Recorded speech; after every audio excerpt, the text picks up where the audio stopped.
पुरस्कार से सम्मानित किया गया।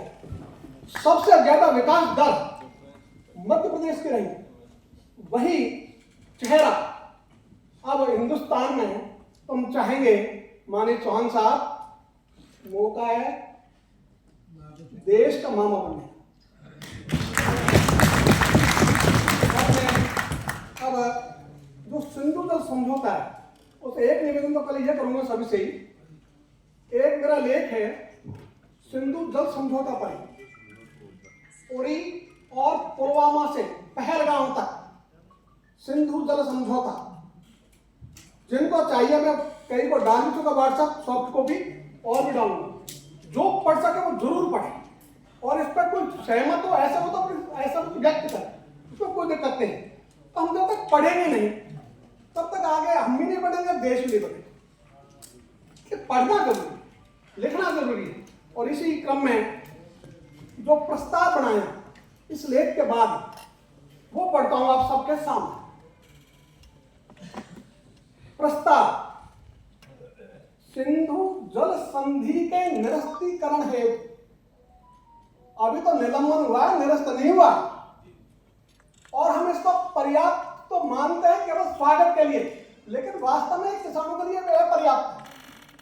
हम चाहेंगे निलंबन नहीं, निरस्त हो।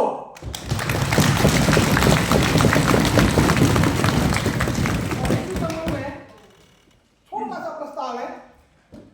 1960 जल के समझौते के उपरांत से ही पाकिस्तान की गतिविधियां समझौते के अनुकूल नहीं होते हुए भी भारत ने उस समझौते का अक्षर से पालन किया, जिसकी सबसे लंबे समय तक चलने वाले समझौते के रूप में विश्व में प्रतिष्ठा बनी। यह स्थिति तो तब है जब भारत ऊपरी तटीय राष्ट्र है, यानी सिंधु, झेलम, चुनाव तीनों नदियां पहले भारत में बहती है, फिर पाकिस्तान में जाती है। और ऐसी स्थिति अमेरिका में है। अमेरिका ने दूसरे राष्ट्रों को 10% पानी मिल दिया, मैक्सिको को।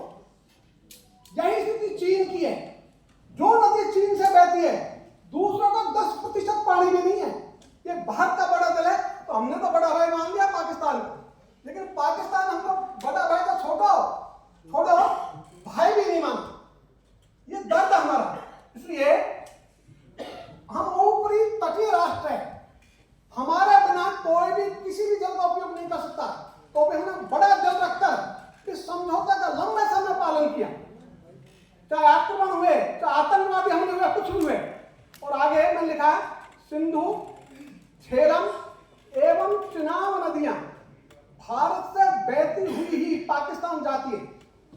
समझौते के समय की परिस्थितियों में परिवर्तन हुआ। वो समझौता था माननीय चौहान साहब, उसमें 1947 की परिस्थितियों का आधार माना था, और वो परिस्थिति बदल गई। उस समय 1947 में सबसे ज्यादा सिंचित क्षेत्र पाकिस्तान में।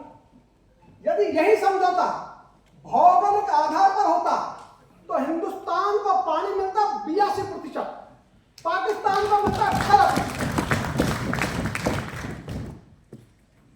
उसके आधार पर इस समझौते की समीक्षा करना आवश्यक है। समझौते में संशोधन के लिए भी संधि में प्रावधान विद्यमान है। जो 1960 की संधि है, उसमें यह उल्लेख है उसका कि इसको निरस्त किया जा सकता है, समीक्षा की जा सकती है। भारत द्वारा इस संधि को स्थगित करना तो सर्वथा उचित है ही। ये तो बढ़िया बात कि इसको स्थगित की हिम्मत की, वरना यही भाषण हुए थे हमारे 2016 में उरी आक्रमण के समय। 9 साल हो गए, 9 कदम नहीं चले। यही हमारी द्वारा घोषणा हुई पुलवामा के समय 2019 में, हम एक कदम ही नहीं चले। अब मौका है हम 9 वर्ष 6 वर्ष सब कदमों को पूरा कर लें, और आगे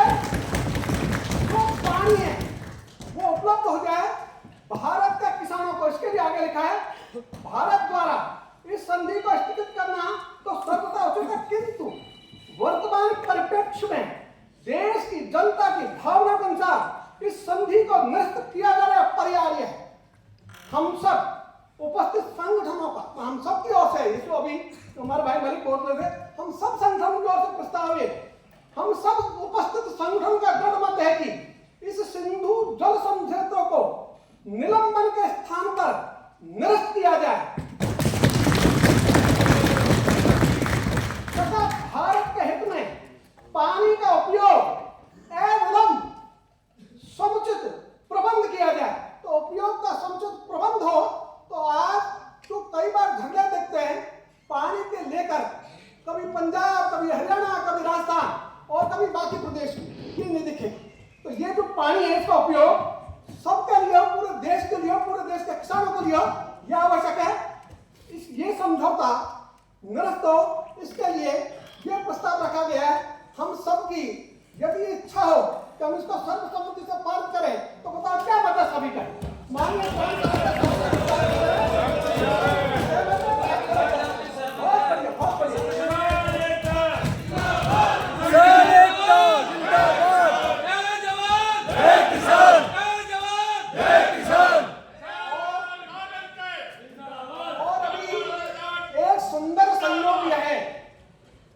माननीय चौहान साहब, आपके सहयोगी के रूप में उत्तर प्रदेश भी है,